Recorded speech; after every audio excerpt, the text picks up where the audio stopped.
आइए जानते हैं आज की कुछ अंतर्राष्ट्रीय खबरों को। पहले एक नजर आज की हेडलाइंस पर। झारखंड में 3-4 दिन तक हो सकती है बारिश। न्यायालय में दाखिल की गई याचिका, निर्दोष विचाराधीन कैदियों की जेल में कोविड-19 से मौत हुई तो होगा घोर अन्याय।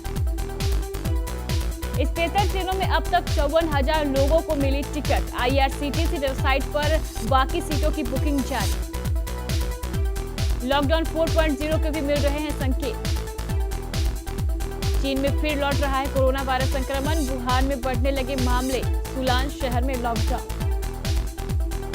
लिपुलेख और काला पानी मुद्दे पर भड़का नेपाल, भारतीय दूतावास को तलब कर जताया विरोध। कोरोना का असर, सऊदी अरब ने कई वस्तुओं पर 3 गुना बढ़ाया कर।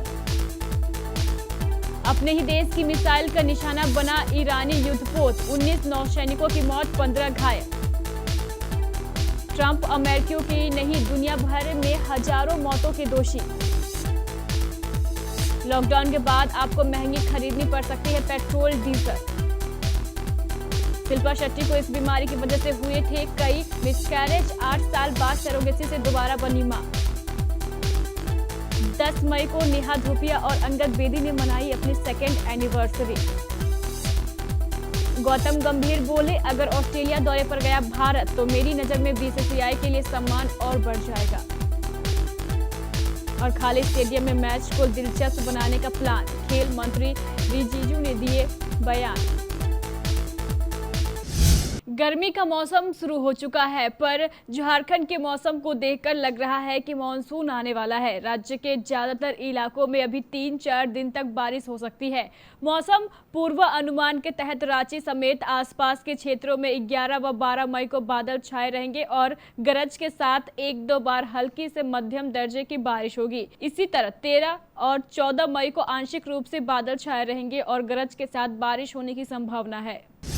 उच्चतम न्यायालय में याचिका दायर कर एक मुस्लिम संगठन ने कहा है कि यदि जेल में किसी निर्दोष विचाराधीन कैदी की कोविड-19 के कारण मौत होती है तो यह घोर अन्याय और न्याय प्रणाली पर एक धब्बा होगा।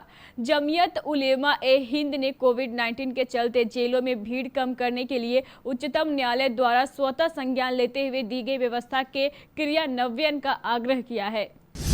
कोरोना वायरस महामारी को रोकने के लिए किए गए एक देशव्यापी लॉकडाउन के बीच रेलवे द्वारा 12 मई से चलाई जा रही 15 जोड़ी ट्रेनों के लिए IRCTC की वेबसाइट पर 11 मई की शाम 6 बजे से बुकिंग शुरू हो गई। रात 9:15 तक 30,000 PNR जनरेट हुए, जबकि 54,000 से अधिक रेल टिकटों की बुकिंग हो चुकी है। रेलवे के प्रवक्ता ने यह जानकारी दी है। बुकिंग हालांकि शाम 4 बजे से ही शुरू होनी थी, लेकिन कुछ तकनीकी कारणों से यह 2 घंटे विलंब से शुरू हुई।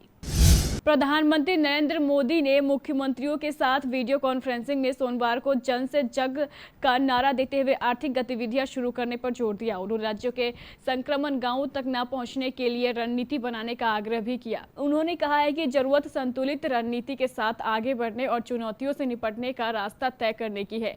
इस दौरान 5 राज्यों ने लॉकडाउन को 17 मई के बाद भी बढ़ाने की मांग की है, जबकि गुजरात ने इसका विरोध किया। राजस्थान व केरल ने लॉकडाउन में अधिक फैसले लेने से राज्यों को और अधिकार देने की वकालत की। चीन में कोरोना वायरस महामारी के दूसरे दौर की शुरुआत की आंकड़ा बढ़ गया है। कोरोना वायरस के पहले केंद्र वुहान और उत्तर पूर्वी जिलिन प्रांत में 24 घंटे में कोरोना के केस गुच्छे के मिलने के बाद चिंता बढ़ गई है। नेशनल हेल्थ कमीशन ने सोमवार को यह जानकारी दी। चीन ने कोरोना वायरस संक्रमण पर काबू पा लिया था और इसके बाद यहां जिंदगी पटरी पर लौटने लगी थी। लिपुलेख और काला पानी मुद्दे पर भारत और नेपाल के रिश्तों में फिर से तनाव नजर आने लगा है। नेपाल ने भारत को चीन से जोड़ने वाली सड़क परियोजना को लेकर कड़ी नाराजगी जताई है। वहीं काठमांडू में स्थित भारतीय दूतावास के सामने नेपाली लोगों ने जमकर विरोध प्रदर्शन भी किया। सोमवार को नेपाली विदेश मंत्रालय ने भारतीय दूतावास को तलब कर आधिकारिक विरोध ज्ञापन सौंपा। कोरोना वायरस के कारण पूरी दुनिया कि कई देशों की आर्थिक स्थिति काफी खराब हो चुकी है। फिलहाल कच्चे तेल के सबसे बड़े उत्पादक देशों में शुमार सऊदी अरब ने भी देश में कई वस्तुओं के करों में 3 गुना की वृद्धि कर दी है। इसके साथ कई प्रमुख प्रोजेक्ट्स को पूरा करने के लिए जारी की गई राशि में $26 अरब की कटौती का फैसला भी किया गया है। ओमान की खाड़ी में चल रहे युद्धाभ्यास में भाग लेते समय ईरान का एक नौसैनिक पोत अपने ही देश के मिसाइल हमले का शिकार हो गया। दुर्घटनावश हुए इस हादसे में युद्धपोत पर सवार 19 नौसैनिकों की मौत हो गई, जबकि 15 जवान घायल हो गए।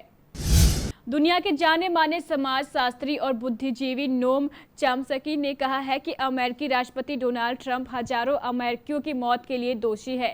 चॉम्स्की ने कहा है कि ट्रंप ने चुनावी फायदा उठाने और कारोबारियों की जेब भरने के खातिर अमेरिकियों की जान दांव पर लगा दी। ब्रिटिश अखबार द गार्जियन को दिए इंटरव्यू में चॉम्स्की ने कहा है कि दशक के सबसे बड़े स्वास्थ्य संकट के दौरान अमेरिकी राष्ट्रपति देश का रक्षण बनने का नाटक करते हुए नजर आए।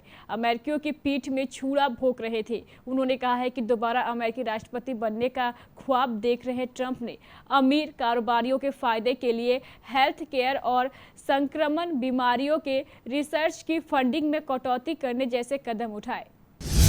कोरोना वायरस के चलते उपजे कई तरह के संकटों के बीच आम आदमी को अगले महीने से एक बार फिर पेट्रोल और डीजल के लिए अधिक पैसे चुकाने पड़ सकते हैं।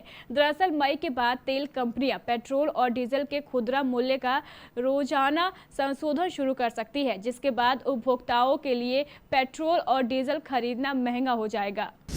बॉलीवुड एक्ट्रेस शिल्पा शेट्टी इस साल 15 फरवरी को सरोगेसी के जरिए मां बनी थी। शिल्पा ने अब एक इंटरव्यू में खुलासा किया है कि वो बेटे वियान के बाद काफी अरसे से दूसरा बच्चा चाहती थी, मगर एक बीमारी की वजह से शिल्पा मां नहीं बन सकती थी। पिंक विला से बातचीत में शिल्पा ने बताया है कि वियान के बाद मैं काफी वक्त से दूसरा बच्चा चाहती थी, लेकिन मुझे ऑटो इम्यून नाम की बीमारी हो गई थी, जिसे APLA भी कहते हैं, और जब भी मैं प्रेग्नेंट होती यह बीमारी बीच में आ जाती थी, इसलिए मेरे कुछ मिसकैरेज भी हुए थे, इसलिए मुझे यह फैसला लेना पड़ा। एक्ट्रेस नेहा धूपिया और उनके पति अंगद बेदी ने 10 मई को अपना सेकेंड वेडिंग एनिवर्सरी सेलिब्रेट किया। साल 2018 में 10 मई को दोनों की शादी हुई थी। इस खास मौके पर नेहा ने पति के साथ इंस्टाग्राम पर कुछ तस्वीरें शेयर की। इसके साथ उन्होंने एक मैसेज भी लिखा, जिसकी अब काफी चर्चा हो रही है। दोनों के बीच प्यार का किस्सा काफी रोमांच भरा रहा, जो हम आपको बता रहे हैं। तस्वीर शेयर करते हुए नेहा ने कैप्शन दिया, हैप्पी एनिवर्सरी माई लव। इस साथ के 2 साल अंगद मेरी जिंदगी का प्यार, एक सपोर्ट सिस्टम, एक अच्छे पति, मेरे बेस्ट फ्रेंड और बहुत ही परेशान करने वाले रूममेट है। यह कुछ ऐसा है कि मुझे एक ही शख्स में 5 बॉयफ्रेंड मिल गए हैं।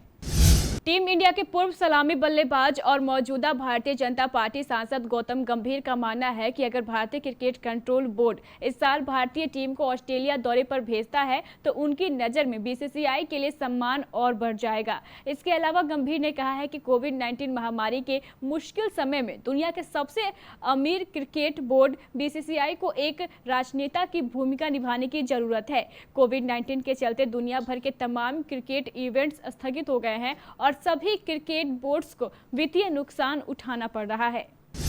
केंद्रीय खेल मंत्री किरेन रिजिजू ने कहा है कि यह सुनिश्चित करने के लिए योजना बनाई जानी चाहिए कि भविष्य में स्टेडियम में बिना दर्शकों के भी खेल हो सकते हैं। कोरोना वायरस महामारी इस समय सभी तरह की खेल गतिविधियां की हुई है। यहां तक कि टोक्यो ओलंपिक को भी अगले साल तक के लिए स्थगित कर दिया गया है। रिजिजू ने कहा, सिर्फ खेल ही नहीं बल्कि जिंदगी भी बदल गई है। अब हम पहले की तरह नहीं रह सकते और अब हमें जीने के लिए नए तरीके सुनिश्चित करने होंगे।